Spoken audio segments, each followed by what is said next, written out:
Hello friend, this is Priyanka Naik. मनोधैर्य a step toward sanity या माझ्या युट्यूबच्या पेजमध्ये तुमच्या सगळ्यांचं अगदी मनपूर्वक स्वागत. मित्रांनो, आजच्या भागामध्ये आपण बेसिकली डिप्रेशन बद्दल बोलणार आहोत. डिप्रेशन साधारणतः काय असतं, डिप्रेशनचे कॉजेस काय काय असतात, डिप्रेशन साधारणतः कोणत्या वयामध्ये आपल्याला दिसून येतं, डिप्रेशनचे साईन आणि सिम्पटम्स काय काय असतात आणि साधारणतः डिप्रेशनवरती आपण कशा प्रकारे ट्रीटमेंट देऊ शकतो, या सगळ्याबद्दल आज आपण डिटेल माझ्या चॅनलवरती बोलणार आहोत. आणि आज माझ्या चॅनलवरती मी डिप्रेशन बद्दल चर्चा करायला माझ्या एका मैत्रिणीला जयश्री माळुंजकर यांना घेऊन आलेले आहेत. Jayashree Malunjkar ma'am basically clinical psychologist आहेत आणि त्यांच्याकडनं आज आपण बेसिकली जाणून घेणार आहोत की डिप्रेशन साधारणतः काय काय असतं आणि त्याच्यावरती ट्रीटमेंट घेणं आणि त्याच्यावरती उपचार घेणं हे किती गरजेचं असतं. So over to you Jayashree ma'am. आम्हाला सांगा की बेसिकली डिप्रेशन काय काय आहे किंवा एक साधारणतः डिप्रेशन कसं असतं किंवा डिप्रेशन साधारणतः आपल्याला कसं दिसून येतं. नमस्कार. तर मॅडम, डिप्रेशनची आपण एक बेसिक डेफिनेशन घेणार. तर डिप्रेशनला आपण असं म्हटलं जाईल की बेसिकली डिप्रेशनमध्ये आपल्याला सॅडनेस, लोनलीनेस, आपल्याला फिलिंग्स हे नॉर्मली दिसून येतात की एखादा पर्सन आहे की त्याला खूप असं डिप्रेस फील होणार, सॅड फील होणार, त्याला खूप एकटेपणा वाटतो, त्याला त्याच्या आवडीच्या गोष्टींमध्ये इंटरेस्ट राहत नाही किंवा ती गोष्ट त्याला करायला देखीलही आवडत नाही, त्याला एकटं राहायला आवडणार किंवा मग समटाइम्स काय होतं की तो खूप सडनली अँगरनेस पण आपल्याला दिसून येतो की त्याला नाही इच्छा, आपण त्याला एखाद्या गोष्टीसाठी जो फोर्स करत आहोत तर मग त्याला खूप असं अँग्री पण होतो, खूप जास्त पैकी खूप रागीटपणा पण तो दाखवत असतो, फील करत असतो. आणि डिप्रेशन मध्ये ना पर्सन युजली खूप शांत आपल्याला बघायला मिळतो. जास्तीत जास्त जर आपण बघितलं ना तर साधारण सपोज 2 आठवड्यांपेक्षा जास्त जर पर्सन मध्ये दिसत असेल की तो खूप शांत आहे, त्याच्या ऍक्टिव्हिटीज मध्ये तर अगदी लॅक ऑफ इंटरेस्ट आहे, त्याच्या अगदी घरातलं जर एखादं वर्क असेल किंवा स्वतःच्या काही फिजिकल ऍक्टिव्हिटी करण्यामध्ये देखील सुद्धा एक स्लोलीनेस त्याच्यामध्ये आपल्याला दिसून येतो. आणि हे सगळे सिम्पटम्स जर आपल्याला 2 आठवड्यापेक्षा जास्त दिसत असतील तर आपण त्याला डिप्रेशन किंवा मराठीमध्ये म्हणणार की नैराश्य आपण असं म्हणत असतो. तर युजली हे जे डिप्रेशन आहे ना ते आपल्याला स्टुडंट्समध्ये पण बघायला मिळतं किंवा मग आपल्यासारख्या यंग एज मधल्या लोकांमध्ये पण ते बऱ्यापैकी बघायला मिळत असतं. ठीक आहे, जी बेसिक डेफिनेशन आहे डिप्रेशनची. अच्छा, ओके. म्हणजे बेसिकली आपण जेव्हा डिप्रेशन बद्दल बोलतो तेव्हा डिप्रेशन हे साधारणतः खूप हेल्दी माणूस आहे तर त्याला डिप्रेशन होणार नाही किंवा खूप फिजिकली खूप वीक माणूस आहे मग त्यालाच फक्त डिप्रेशन होईल किंवा श्रीमंत आहे मग त्याला डिप्रेशन होणार नाही किंवा गरीब आहे मग त्यालाच फक्त डिप्रेशन होईल, असं नसतं. डिप्रेशन होण्यामागे बेसिकली खूप वेगवेगळे फॅक्टर्स असतात आणि डिप्रेशन हे कोणत्याही वयामध्ये आणि कोणत्याही माणसांना होऊ शकतं. बरोबर. साधारण जर का आपण ऑनसेट बघितला गेला डिप्रेशनचा तर साधारणतः वयाच्या 40व्या वर्षी म्हणजे वयाच्या 40th वर्षानंतर बेसिकली आपल्याला डिप्रेशनचे सिम्पटम्स हे जास्त प्रमाणामध्ये बघायला मिळतात. पण आजकाल बेसिकली आपल्याला वयाच्या 20-25व्या वर्षी सुद्धा डिप्रेशन खूप जास्त प्रमाणामध्ये लोकांमध्ये बघायला मिळतं.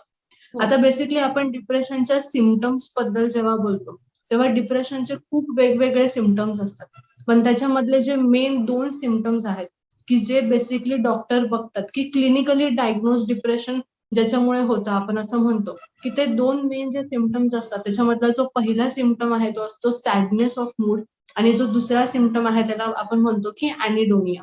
आता सॅडनेस ऑफ मूड म्हणजे बेसिकली काय असतं की खूप दिवस झाले की माझा मूड खूप उदास आहे, खूप बेचैन आहे, कशामध्ये लक्ष लागत नाहीये, काही करावंसं वाटत नाहीये, रडू येतंय. हा बेसिकली सॅडनेस ऑफ मूड आहे. आणि अॅनिडोनिया म्हणजे काय की loss of interest in the pleasurable activities. म्हणजे आधी ज्या गोष्टी आपल्याला करायला खूप मजा यायची किंवा आधी ज्या गोष्टी आपल्याला करायला खूप छान आवडायच्या, ज्या आपण आवडीने करायचो, त्याच्यामधला इंटरेस्ट आता हळूहळू निघून चाललेला आहे. त्याच्यामध्ये आपल्याला इंटरेस्ट वाटत नाहीये, त्या गोष्टी आपल्याला कराव्याशा वाटत नाहीये. साधारणतः नुसतं कुठेतरी एकटं बसून राहावंसं वाटतंय. लोकांसोबत कुठे बाहेर जावंसं वाटत नाहीये, फॅमिली सोबत एन्जॉय करावंसं वाटत नाहीये. ज्या डे टू डे ऍक्टिव्हिटीज आपण करतोय, रेग्युलर ऍक्टिव्हिटीज आपण करतोय, त्या रेग्युलर ऍक्टिव्हिटीज आपल्याला कराव्याशा वाटत नाहीये. हे 2 जे मेन सिम्पटम्स आहेत, हे 2 मेन सिम्पटम्स जर का आपल्याला दिसत असतील, तर आपण एखाद्या पेशंटला क्लिनिकली डिप्रेशन आहे असं डायग्नोज करतो. पण याच्या जोडीलाच बरेचसे असे वेगवेगळे सिम्पटम्स आहेत, की जे सुद्धा आपल्याला डिप्रेशनमध्ये दिसून येतात. त्याच्यामध्ये काही सिम्पटम्स असे आहेत, की त्याच्यामध्ये लॅक ऑफ स्लीप म्हणजे साधारणतः डिप्रेशनमध्ये असणाऱ्या व्यक्तीला झोप खूप लागत नाही किंवा खूप अति झोप लागू शकते किंवा रात्री जर का व्यक्ती झोपत असेल तर सकाळी तो खूप पहाटे लवकर उठतो आणि पहाटे लवकर उठल्यावरती त्याला परत झोपच लागत नाही किंवा तुटत तुटत झोप लागते, की झोप लागते परत व्यक्ती उठतोय, परत झोप लागते परत व्यक्ती उठतोय, असं होतंय किंवा खूप जास्त अतिप्रमाणामध्ये झोप लागते. हा एक या सिम्पटम त्याच्यामध्ये असू शकतो. दुसरं एक्झॅक्टली. असतं की लॉस ऑफ ऍपिटाईट. लॉस ऑफ ऍपिटाईट मध्ये काय, की भूक लागतच नाहीये किंवा खूप जास्त प्रमाणामध्ये भूक लागते. यासोबतच सुसायडल टेंडन्सी, सुसायडल आयडिएशन्स लोकांमध्ये येत आहेत, की आत्महत्येचे विचार येत आहेत. रोज ज्या डेली ऍक्टिव्हिटीज करतोय त्या डेली ऍक्टिव्हिटीज कराव्याशा वाटत नाहीये. मनामध्ये गिल्ट आहे साधारणतः, की माझ्यामुळे सगळ्या गोष्टी वाईट होत आहेत, माझ्यामुळे माझ्या घरच्यांना त्रास होतोय, माझ्यामुळे सगळं आजूबाजूचं वाईट होतंय, मी काहीच करू शकत नाहीये. होपलेसनेस, हेल्पलेसनेस, वर्थलेसनेसच्या फिलिंग्ज येत आहेत. की भविष्यामध्ये आता काही होऊच शकत नाही, मी जगून काही होणारच नाही किंवा माझं पुढे कधी काही चांगलं होणारच नाही. हे जे काही सगळे सिम्पटम्स आहेत, हे सगळे सिम्पटम्स आपल्याला बेसिकली डिप्रेशन मध्ये दिसून येतात. डिप्रेशन मध्ये हे जे सगळे सिम्पटम्स, जसं मी तुम्हाला मगाशी सांगितलं त्याप्रमाणे 15 दिवस जर का साधारणतः आपल्याला दिसून आले किंवा 2 आठवडे जर का हे सिम्पटम्स आपल्याला दिसून येत असते आणि याच्यामुळे कुठेतरी आपल्या पर्सनल लाईफ वरती, आपल्या प्रोफेशनल लाईफ वरती, आपल्या सोशल लाईफ वरती त्याचा वाईट परिणाम होत असेल, तर आपण त्याला बेसिकली क्लिनिकली डिप्रेशन असं डायग्नोज करतो. मित्रांनो, आता डिप्रेशनचे बेसिकली कॉजेस काय काय असतात, की डिप्रेशन होतं, पण ते नेमकं कशामुळे होतं, हे आपण जयश्री मॅम कडनं जाणून घेऊया. जयश्री मॅम. Okay ma'am. तर बेसिकली बघा की डिप्रेशन जे आहे ना त्याची बऱ्याचपैकी रिस्क फॅक्टर्स पण आहेत आणि बऱ्याचशा गोष्टी की ज्या अफेक्ट होतात त्याच्यामुळे आपल्याला डिप्रेशन ही गोष्ट होऊ शकते. आता आपण जर एक स्टुडंट एजचं जर घेतलं तर ऑब्व्हियसली मुलांना आजकाल कॉम्पिटिशन इतकी आहे, सगळे जे काही एन्व्हायरमेंटल जे फॅक्टर आहेत ना ते तर स्टुडंट्सवरती खूप इफेक्ट करतात. तर सगळ्यात मेन आणि पहिला इम्पॉर्टंट जो आहे डिप्रेशन होण्याचं कारण आहे ते फर्स्ट वन आहे ते हे एन्व्हायरमेंटल फॅक्टर. स्टुडंट्स घ्या किंवा एम्प्लॉईज घ्या, वाढती कॉम्पिटिशन आहे आणि रोजचं जे काही डेली रुटीन आहे, टार्गेट्स आहेत, या सगळ्यामुळे स्टुडंट्स झाले किंवा आपण एम्प्लॉईज जरी झाले ना तर त्यांना डिप्रेशन खूप पटकन येतं. त्यांची जी काही सेल्फ इस्टीम असतं, कॉन्फिडन्स असतो ना तो लो होत जातो. कारण सध्या कॉम्पिटिशन इतकी वाढली आहे आणि मेन म्हणजे ना की कुणामध्ये कुठल्या प्रकारचं कम्युनिकेशन नाही आहे. लोक आतल्या आत एकदम असे गुंततायत. तर म्हणजे काही आपले एक्सटर्नल किंवा मग आपल्या वर्क प्लेसवरच्या गोष्टी असतील किंवा मग आपल्या फॅमिलीज इश्यू आपण ज्या काही बघत असतो की फॅमिलीमध्ये खूप कम्युनिकेशन कमी आहे, तिथे काहीतरी मिसअंडरस्टँडिंग आहेत, तर फॅमिलीवाले इश्यू असतील, फ्रेंड्सवाले इश्यू असतील किंवा मग आपल्या वर्क प्लेस मधले आपला प्युअर परफॉर्मन्स असेल किंवा तिथे आपल्याला येणाऱ्या काही अडचणी असतील ना, तर या बऱ्याचशा ज्या काही एन्व्हायरमेंटल गोष्टी आहेत ना त्या आपल्याला खूप इफेक्ट करतात, आपल्यावरती निगेटिव्ह इम्पॅक्ट करतात आणि त्यामुळे सुद्धा आपल्याला डिप्रेशन जी काही गोष्ट आहे ना ती येत असते. प्लस त्याच्यानंतर आपण पर्सनॅलिटी एक फॅक्टर येतो. तर पर्सनॅलिटी लाईक की ज्या लोकांमध्ये सेल्फ इस्टीम जो काही प्रकार असतो ना की एक स्वतःबद्दल की स्वतःवर खूप प्रेम करणं असेल किंवा स्वतःबद्दलचं कॉन्फिडंट असेल, स्वतःला पसंत करणं असेल, तर ते जे आहे ना ते खूप कमी असतं काही लोकांमध्ये, काही काहींच्या पर्सनॅलिटीमध्ये. आणि स्पेशली जे लोक खूप इंट्रोवर्ट पण असतात त्यांच्यामध्ये सुद्धा पर्सनॅलिटीमध्ये, तर त्यांच्यामध्ये सुद्धा डिप्रेशन ही गोष्ट खूप पटकन येत असते. आणि बऱ्यापैकी कारण आहे ना ते पटकन ओपन अप होत नाही, त्यांना काय प्रॉब्लेम आहे ते पटकन बोलत नाहीत. तर युजली पर्सनॅलिटी नावाची जी गोष्ट असते ना ती सुद्धा एक डिप्रेशनला एक कारण बनू शकते. तर इट्स नॉट इम्पॉर्टंट की प्रत्येक इंट्रोवर्ट पर्सन हा डिप्रेसच आहे असं काही नाहीये. पण बऱ्याचदा जर तो काही बोलला नाही किंवा मग अति प्रमाणात जर त्याची ती गोष्ट असेल की खूप शांतच राहणं, काही गोष्टी ज्या आहे की त्या शेअर नाही करणं, खूप ओव्हर थिंकिंग करणं, काही काहींची पर्सनॅलिटी असते की एखाद्या गोष्टीची अगदी मुळासकट ती गोष्ट नक्की काय आहे, मला त्याचं काय रिझन आहे हे मला जाणूनच घ्यायचंय, जी समटाईम गरजेची पण नसते. खूप ओव्हर थिंकिंग करणं, जे काही पर्सनॅलिटीमध्ये ओव्हर थिंक करणार, खूप त्यांच्यामध्ये लो सेल्फ इस्टीम असणार आहे, एक थोडस एक त्यांना भीती जी काही आपण हे म्हणतो त्याला की जी एन्झायटी असते ना, परफॉर्मन्स एन्झायटी काही मध्ये असते, खूप जास्त प्रमाणामध्ये दिसते. तर अशा काही पर्सनॅलिटीची जी लोक असतात ना त्यांना एक त्यांच्या स्वतःच्या पर्सनॅलिटीमुळे सुद्धा एक डिप्रेशन त्यांना येऊ शकतं, एक एक अंदाज आहे की त्यांना होऊ शकतो तो त्रास. दुसरा आहे तो एक आपला जेनेटिक फॅक्टर आहे की सपोज जर आपल्या फॅमिलीमध्ये जो कोणाला तो आजार असेल तर एक जेनेटिकली म्हणजे ती बऱ्याचशा चांगले पॉझिटिव्ह निगेटिव्ह पॉईंट्स पॅरेंट्सच्या मुलांपर्यंत हे जात असतात.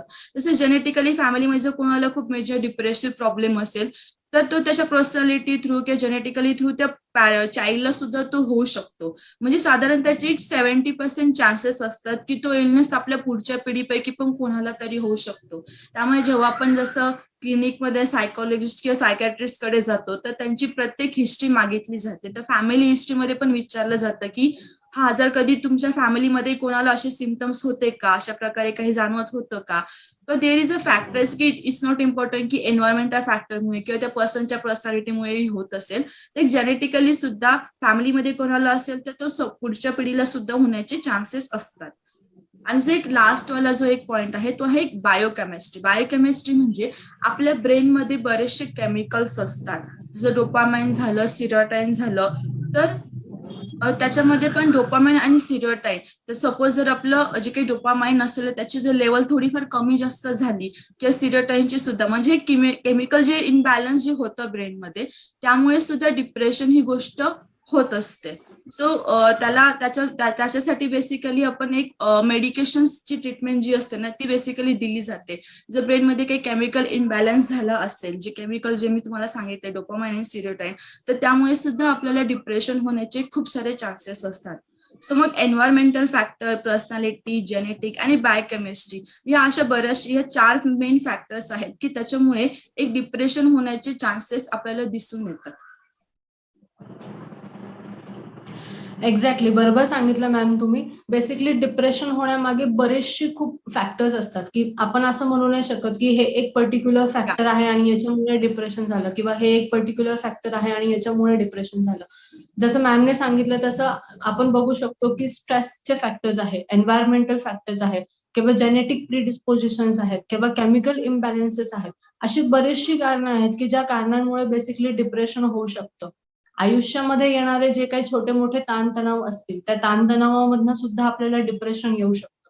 किंवा आपल्या मेंदूमध्ये जे काही रसायनं असतात, आमच्या भाषेमध्ये बेसिकली आम्ही त्याला न्यूरो ट्रान्समीटर्स असं म्हणतो. त्या न्यूरो ट्रान्समीटर्स मध्ये जेव्हा इम्बॅलन्सेस होतात, त्या न्यूरो ट्रान्समीटर्स जेव्हा प्रमाणापेक्षा जर का जास्त वाढले गेले, किंवा प्रमाणापेक्षा जर का त्यांची लेवल खूप जर का कमी झाली, म्हणजे ऑप्टिमल लेवलपेक्षा जर का जास्त झाले, किंवा ऑप्टिमल लेवलपेक्षा जर का हे न्यूरो ट्रान्समीटर्सचं प्रमाण झालं, तर आपल्याला बेसिकली डिप्रेशन होऊ शकतं. बेसिकली डिप्रेशनमध्ये सेरोटोनिन नावाचा जो काही न्यूरो ट्रान्समीटर आहे, त्या न्यूरो ट्रान्समीटर्सचे जे लेवल्स आहेत, ते न्यूरो ट्रान्समीटर्सचे लेवल आपल्या ब्रेनमध्ये बदलतात आणि त्याच्यामुळे बेसिकली आपल्याला डिप्रेशन होतं. यासोबतच मॅमने जसं सांगितलं तसं जेनेटिक प्रिडिस्पोजिशन म्हणजेच काय की फॅमिली हिस्ट्री. फॅमिलीमध्ये जर का आधी कोणाला डिप्रेशन होऊन गेलं असेल, किंवा फॅमिलीमध्ये जर का कोणाला आधी मानसिक आजाराची हिस्ट्री असेल, तर इट मे हॅपन की त्या पेशंटला ते जीन्स थ्रू त्या पेशंटला डिप्रेशन होण्याचे चान्सेस हे बेसिकली वाढू शकतात. तर हे होते बेसिकली कॉजेस डिप्रेशन होण्यामागे. आता मॅम मला तुम्हाला विचारायचं की साधारणतः आपण याच्यावरती ट्रीटमेंट काय करतो मग, किंवा साधारणतः याच्यामध्ये ट्रीटमेंटचे पार्ट्स काय काय असतात? तो बेसिकली मॅम त्याची जर डिप्रेशनची लेवल आपण चेक करू शकतो की कुठल्या लेवल पर्यंत त्या व्यक्तीला डिप्रेशन आहे. ठीक आहे, जर सपोज आपण बघितलं की त्याला एक मेजर डिप्रेशन आहे की जसं 2 आठवड्यापासून त्याला सिम्पटम दिसत आहे की तो खूप एकटा आहे, लॅक ऑफ इंटरेस्ट त्याचा बऱ्याचशा गोष्टींमध्ये आहे, तो एन्जॉय काही करत नाहीये, शांत आहे, तर युजली आपण अशा एक नॉर्मल लेवल कंडिशनला आपण त्याला काउन्सिलिंग पण प्रेफर करू शकतो, एक सायकोथेरपी आपण त्यांना देऊ शकतो. ठीक आहे, मग त्याच्यामध्ये तुम्ही सीबीटी ही युज करू शकता, किंवा मग एक आरईबीटी आहे, किंवा मग बऱ्याचशा जे काही एन्झायटी रिलेटेड आपण त्यांना काही टास्क देऊ शकतो की त्यांना बोलतं करण्यासाठी डे टू डे लाईफमध्ये, की म्हणजे इन शॉर्ट सांगायचं तर आपण त्यांना काउन्सिलिंग एक मायनर लेवल आपण त्यांना प्रेफर करू शकतो. पण जर तोच जर सपोज जर आपण म्हणू शकतो की आपण जर तो जास्त हाय लेवलला जर जात असेल, त्याला आपण प्रेझिडेंट डिप्रेशन लेवल असं म्हणतो, तर त्या लेवलमध्ये कसं असतं की 2 वर्षापासून त्या व्यक्तीला तोच त्रास होत असतो, डिप्रेशनचे ते सिम्पटम दिसत असतात, पण ते खूप लॉंग टाइम पासून दिसत असतील, तर मग आपण अशा वेळेला त्यांना काही मेडिकेशन्स देऊ शकतो, सायकॅट्रिक ट्रीटमेंट आपण त्यांना देऊ शकतो की असे मेडिकेशन की त्यांचं जे काही डिप्रेशनची जी काही लेवल आहे ती बऱ्यापैकी मेडिसिन्सने किंवा मग केमिकल इनबॅलन्स असेल तर तो आपण मेडिकेशन्स आपण त्यांना प्रेफर करतो. प्लस अशा व्यक्तींना मॅम आपण युजली काही आपण डेली रुटीन आणि काही प्लॅन्स आपण देत असतो की जसं तुम्ही सकाळी उठा, तुम्ही एक्सरसाइज करा, तुम्ही फिरायला जा, कारण ह्या व्यक्तींना काय होतं ना, की डिप्रेशनमध्ये एक तर त्यांचं वेट खूप कमी होत असतं किंवा मग त्यांना वेट खूप जास्त गेन पण होतं. आणि जर वेट ओव्हर प्रमाणामध्ये जर गेन झालं तर मग आपला जो ब्रेन आहे ना, की ओव्हरवेट असेल तर तो मग खूप स्थूल होत जातो. त्यामुळे युजली आम्ही एक बेसिक ट्रीटमेंटमध्ये आम्ही त्यांना एक्सरसाइज आम्ही त्यांना सांगत असतो, की तुम्ही चाला, 3-4 किलोमीटर तुम्ही डेली चाला. त्याच्यानंतर तुम्ही हेल्दी फूड घ्या आणि ट्राय करा. आणि त्यासोबत आम्ही त्यांना त्यांच्या इंटरेस्टच्या गोष्टींमध्ये आपण त्यांचा इंटरेस्ट कसा वाढवता येईल हे आपण सांगत असतो. की मेडिकेशन झालं, थेरपीज मध्ये आपण त्यांना एक एक टास्क देत असतो, जेणेकरून त्यांना त्यांच्या डे टू डे रुटीन मध्ये त्यांना एक रुटीन बसवलं त्यांना हेल्प होईल. आणि जर त्यांना सपोज कोणाशी त्यांना बोलण्याची इच्छा नसेल तर आम्ही त्यांना एक त्यांची स्वतःची एक दिनचर्या आपण मेंटेन करायला लावतो, की तुम्ही स्वतःशी बोला, सेल्फ टॉक करा, की तुम्ही दिवसभरामध्ये काय केलं, कुठल्या गोष्टीशी तुम्हाला काय वाटतंय, काय हे डिप्रेशन तुम्ही फेस करता ना, ते सगळं तुम्ही लिहा. एक रायटिंग स्किल वाल्या किंवा मग त्यांना आपण एक रोल प्ले थेरपी पण आपण देत असतो मॅम. तशा बऱ्याचशा काही टेक्निक्स आहेत की त्या त्यांना खूप युजफुल होतात. पण युजली आय वुड सजेस्ट की जर कोणी डिप्रेशन मधून जात असेल किंवा मग तो सायकॅट्रिस्ट किंवा सायकोलॉजिस्टकडे जर ट्रीटमेंट घेत असेल तर त्यांनी त्यांचं फूड, झोपेच्या ज्या ज्या गोष्टी आहेत, म्हणजे फूड त्यांनी प्रॉपर जेवलं पाहिजे व्यवस्थित, त्यांनी एक फिजिकल वर्कआउट त्यांनी ठेवला पाहिजे. भले त्यांना कोणाशी बोलायचं नसेल तर त्यांनी एक स्वतःची एक डायरी त्यांनी मेंटेन केली पाहिजे. आणि युजली शक्यतो त्यांनी त्यांच्या दिवसाची सुरुवात एखाद्या चांगल्या थॉटने किंवा एखाद्या चांगल्या म्युझिकने म्हणा किंवा त्यांना जी गोष्ट आवडते ना ती त्यांनी केली पाहिजे. तर यामध्ये मॅम आपण त्यांना मेडिकेशन्स देत असतो आणि त्यांना आपण काही फिजिकल एक्सरसाइज आणि फूड व्यवस्थित कसं घेतलं पाहिजे, काय खाल्लं पाहिजे या गोष्टी सांगतो. आणि medicine is very very important. Medicine आणि थेरपी हे खूप बॅलन्सली वर्क करते ह्या लोकांसाठी. बाकी मग त्यांचा जो काही डायग्नोसिस वाला जो काही पार्ट असतो तो ऑब्व्हियसली थेरपी आणि ट्रीटमेंटमध्ये क्लिअर केला जातो, की त्यांना कुठल्या टेस्ट देऊन किती लेवल पर्यंत त्यांची सिव्हिअरिटी आहे. पण the basic treatment is only की फक्त तुम्ही त्यांना मेडिकेशन्स द्या, तुम्ही त्यांना फिजिकल एक्सरसाइज सांगा. काउन्सिलिंग आणि थेरपी त्यांच्यावरती खूप चांगल्या पद्धतीने इफेक्ट करतो. आणि एक मेडिटेशन जी एक गोष्ट आहे तीही त्यांना स्टेबल करण्यासाठी खूप हेल्प करत असते. आणि सगळ्यात मेन इम्पॉर्टंट गोष्ट म्हणजे एक फॅमिली सपोर्ट. जितकं काम त्यांचा सायकोलॉजिस्ट किंवा सायकॅट्रिस्ट करेल, जितकं काम ते स्वतः करतील, तितकंच त्यांच्या फॅमिलीचा सपोर्ट हे खूप इम्पॉर्टंट आहे. की त्यांनी त्यांच्या पर्सनची सिच्युएशन समजून घेतली पाहिजे, त्याच्यावरती छोट्या छोट्या रिस्पॉन्सिबिलिटी त्याला दिल्या पाहिजे. त्या व्यक्तीला त्याची जाणीव नाही झाली पाहिजे की मला काही आजार आहे. नाही, त्या पर्सनवरती ट्रस्ट करा आणि तुम्ही त्याला स्वतः पण खूप सपोर्ट करा. सो फॅमिली सपोर्ट असणं हा पण एक त्या ट्रीटमेंटचाच एक पार्ट आहे. येस, अगदी बरोबर सांगितलं मॅम तुम्ही. डिप्रेशनच्या ट्रीटमेंट बद्दल जेव्हा आपण बोलतो ना, तेव्हा डिप्रेशनच्या ट्रीटमेंटसाठी आपण बेसिकली डिप्रेशन हा 3 गोष्टींमध्ये कॅटेगराइज करतो. एक असतं ते असतं म्हणजे आपलं माइल्ड लेवल ऑफ डिप्रेशन, दुसरं जे असतं ते आपलं मॉडरेट लेवल ऑफ डिप्रेशन आणि तिसरं जे असतं ते आपलं सिव्हिअर लेवल ऑफ डिप्रेशन. आता ट्रीटमेंट बद्दल जेव्हा आपण बोलतो तेव्हा जेव्हा माइल्ड लेवल ऑफ डिप्रेशन जेव्हा असतं पेशंटला बेसिकली, तेव्हा त्या फॉर्ममध्ये आपण पेशंटला काउन्सिलिंग प्रोव्हाइड करतो. की काउन्सिलिंग करतो, फॅमिली थेरपीज पेशंटच्या फॅमिलीजला देतो आणि असं करून mild level of depression basically कंट्रोलमध्ये आणता येतं आणि त्याला बरं करता येतं. डिप्रेशन जर का मॉडरेट लेवलला असेल तर त्यावेळेस मात्र आपल्याला सायकोथेरपी सोबतच म्हणजे काउन्सिलिंग सोबतच जे मेडिकेशन्स असतात ते मेडिकेशन्स देणं सुद्धा खूप जास्त गरजेचं असतं पेशंटसाठी. आणि डिप्रेशन जर का सिव्हिअर लेवलला असेल तर सिव्हिअर लेवलला मात्र आपल्याला मेडिकेशन्स देणं खूप जास्त गरजेचं असतं पेशंटसाठी. म्हणजे बेसिकली जर का माइल्ड लेवलला डिप्रेशन असेल तर सायकोलॉजिस्टचा रोल तिथे हा जास्त असतो. जर का डिप्रेशन हे मॉडरेट लेवलला असेल तर सायकोलॉजिस्ट आणि सायकॅट्रिस्ट हे दोन्ही मिळून तिथे ट्रीटमेंट देतात. म्हणजे combination of psychotherapy, counselling plus जे तुमची ड्रग ट्रीटमेंट आहे ती तुमची ड्रग ट्रीटमेंट म्हणजे ओरल मेडिकेशन. आणि डिप्रेशन जर का बेसिकली सिव्हिअर लेवलला असेल तर तिकडे मग सायकॅट्रिस्ट डॉक्टर्सचा रोल जास्त असतो. तिथे तुम्हाला ओरल मेडिकेशन बेसिकली दिले जातात. आणि या सगळ्या कंडिशन मध्ये सुद्धा ओरल मेडिकेशन्सला जर का डिप्रेशनचे पेशंट चांगले रिस्पॉन्ड करत नसतील किंवा जर का सुसाइडल विचार जास्त मनामध्ये येत असतील की सुसाईड करण्याचे विचार मनामध्ये येत आहेत किंवा तसे अटेम्प्ट जर का केले असतील तर अशा वेळेस मात्र आपल्याला पेशंटला हॉस्पिटलाइज करणं खूप जास्त गरजेचं असतं आणि ईसीटीची ट्रीटमेंट त्या ठिकाणी देणं खूप जास्त गरजेचं असतं. या सगळ्या जर का गोष्टी आपण केल्या तर नक्कीच आपल्याला डिप्रेशन हे आटोक्यामध्ये आणता येतं बेसिकली. सो हा झाला बेसिकली ट्रीटमेंटचा पार्ट. आता ट्रीटमेंट ही साधारणतः किती वेळ दिली जाते पेशंटला, हा एक साधारणतः खूप लोकांचा प्रश्न असतो. तर साधारणतः ट्रीटमेंटचा आपण जर का बघायला गेलं तर it depends upon patient to patient, की साधारणतः पेशंटला जसं ट्रीटमेंट सूट करते, त्याच्या बॉडीला जसं ट्रीटमेंट सूट करते आणि डिप्रेशनची लेवल जसं आहे, ती सिव्हिअर लेवलची आहे का ती मॉडरेट लेवलची आहे, त्याच्यावरती बेसिकली ठरलं जातं की डिप्रेशनवरची ट्रीटमेंट किती द्यायची असते. पण तरी साधारणतः जर का आपण बघायला गेलं तर 6 मंथ्स टू 1 इयर, साधारणतः 6 महिने ते 1 वर्षापर्यंत डिप्रेशनची ट्रीटमेंट ही बेसिकली हो. चालते. आणि डिप्रेशनची ट्रीटमेंट दिली. येस मॅम, काय? नाही ना, डिप्रेशनची treatment obviously 6 month to 1 year पर्यंत चालते. बट जर आपण त्या ट्रीटमेंटमध्ये जर आपण काही हे करत असेल की मी 6 मंथ टॅबलेट्स घेतल्या किंवा ट्रीटमेंट घेतली आणि ती ब्रेक करतोय विदाऊट एनी म्हणजे सायकॅट्रिस्ट किंवा सायकोलॉजिस्टच्या सल्ल्याशिवाय, तर ती ट्रीटमेंट लॉंग पण जाते.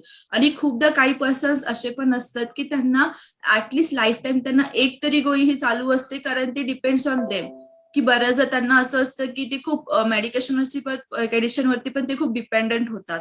सो त्यांना एक एक टॅबलेट का होणार पण त्यांना ती बऱ्याच टाइम लॉंग टाइम पर्यंत पण जाते. सो जर जी पेशंटची विल पॉवर आहे ना, त्यावर पण बऱ्यापैकी डिपेंड आहे की तो किती पटकन रिकव्हर होतो, त्या गोष्टीतून बाहेर येतो.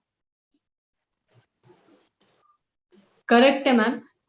याच्यामध्ये डिप्रेशनमध्ये बेसिकली रिलॅप्स हा जास्त असू शकतो. म्हणजे एकदा डिप्रेशन तुमचं झालं, तुम्ही त्याच्यावरती ट्रीटमेंट घेतली आणि डिप्रेशन बरं झालं, असं होत नाही. काही काही पेशंटमध्ये असं होतं की डिप्रेशन परत उफाळून येतो, परत त्याचा रिलॅप्स होऊ शकतो.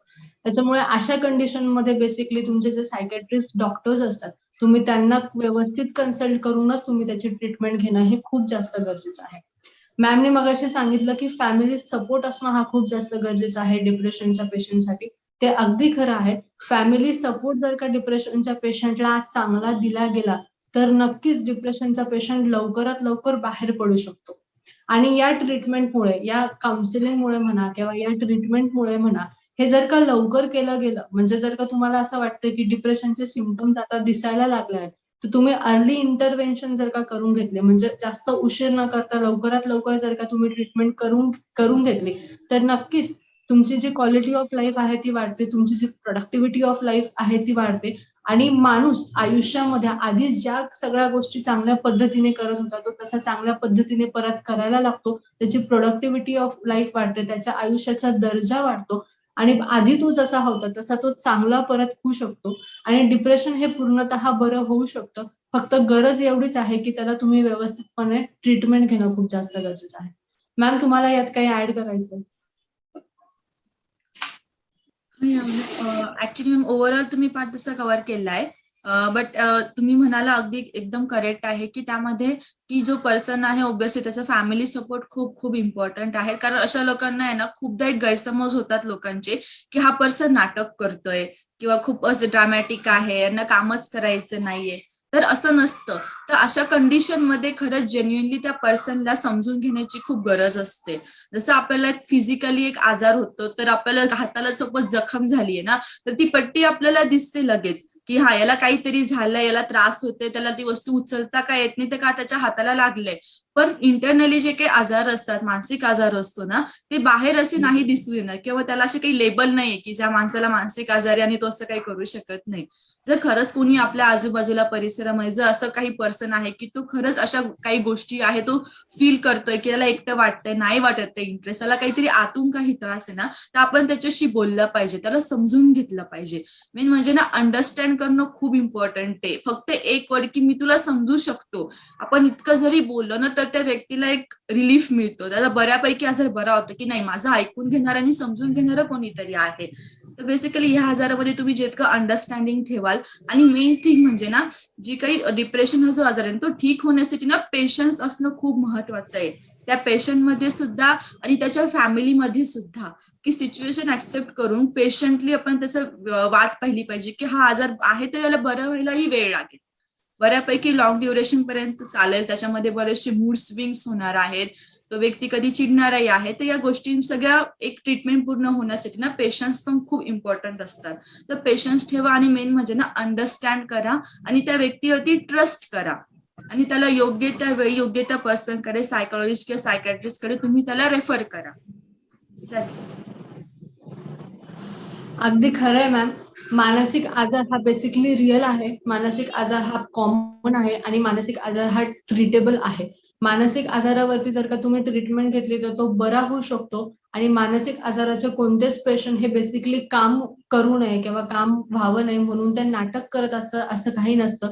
मानसिक आजार हा बेसिकली खरा आजार आहे. तो अत्यंत कॉमन आहे आणि डिप्रेशन जर आपण आता बघतो आहोत की डिप्रेशन हा आता अत्यंत कॉमन आजार आहे आणि यासोबतच तो ट्रीटेबल आहे. त्याच्यावरती जर का आपण चांगल्या पद्धतीने ट्रीटमेंट घेतली तर तो आजार नक्कीच पूर्णतः बरा होऊ शकतो. तर मित्रांनो, ही एक बेसिक इन्फॉर्मेशन होती आमच्याकडनं डिप्रेशन बद्दल. आमचे व्हिडिओज तुम्हाला आवडले असतील तर तुम्ही नक्की आमच्या चॅनलला लाईक आणि सबस्क्राईब करा आणि ज्यांच्यापर्यंत हे पोहोचवणं गरजेचं आहे त्यांच्यापर्यंत हे नक्की पोहोचवा. Over to you Jayashree ma'am. या सो प्लीज जर तुम्हाला हा व्हिडिओ आवडला असेल तर नक्कीच लाईक, शेअर आणि सबस्क्राईब करा. आम्ही असेच नवीन नवीन व्हिडिओ आणि व्हेरी इन्फॉर्मेटिव्ह व्हिडिओ आम्ही इथे घेऊन येणार. जसं की सायकोलॉजी रिलेटेड अजून असे की इट इज ॲबनॉर्मल सायकोलॉजी काय आहे आणि सायकोलॉजीमध्ये बऱ्याचशा अशा डिसऑर्डर्स आहेत, बरेचसे मानसिक आजार आहेत ज्यांची माहिती अजून आपल्याला नाहीये, जसं अवेअरनेस नाहीये आणि त्याबद्दल बरेचसे गैरसमज देखील आहेत. तर असेच प्रत्येक आजारावरती आणि प्रत्येक आजारावरची एक डिटेल इन्फॉर्मेशन आणि त्याचा ट्रीटमेंट बद्दल आम्ही एक न्यू व्हिडिओज आम्ही बनवू आणि ती इन्फॉर्मेशन आम्ही नक्कीच तुमच्यापर्यंत चांगल्या पद्धतीने घेऊन येऊ. सो प्लीज तुम्हाला हा व्हिडिओ आवडला असेल तर ते लाईक, शेअर आणि सबस्क्राईब, जेणेकरून तुम्हाला आमचे नवीन नवीन व्हिडिओचे नोटिफिकेशन आहे ते नक्की मिळतील. Yes, thank you.